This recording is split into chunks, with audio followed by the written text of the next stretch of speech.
Le président de la République a ouvert tout à l'heure la réunion élargie du 12e sommet franco-africain pendant 2 jours.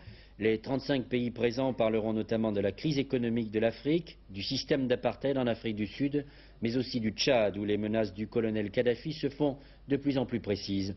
Le 12e sommet franco-africain, Philippe Lefebvre.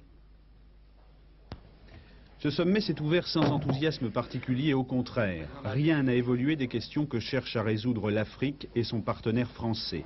Le Tchad, il est toujours coupé en deux et occupé au nord par les troupes libyennes.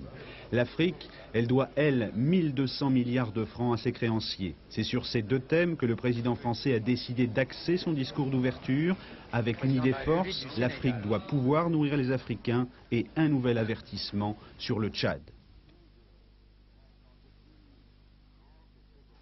Toute aggravation de cette situation compliquerait sérieusement la situation en Afrique même.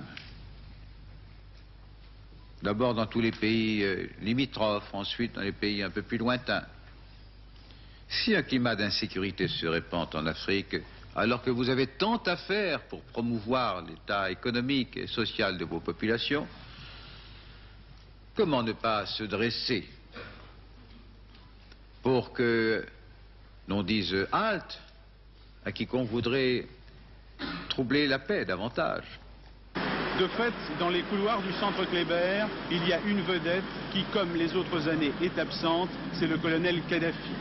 Kadhafi qui vient de dénoncer à Ouagadougou, où il est en voyage, ce sommet comme une aliénation.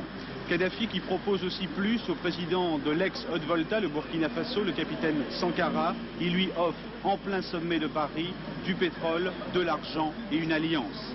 Kadhafi inquiète aussi le président du Mali, a annulé à la dernière minute sa venue ici. Il craint en effet des troubles dans son pays après le passage du colonel Kadhafi. Kadhafi qui menace enfin puisque ses troupes au nord du Tchad ont été renforcées. Le président François Mitterrand a donc jugé utile de rappeler une nouvelle fois ce matin que si la France était l'amie du Tchad, elle n'était pas l'ennemi de la Libye.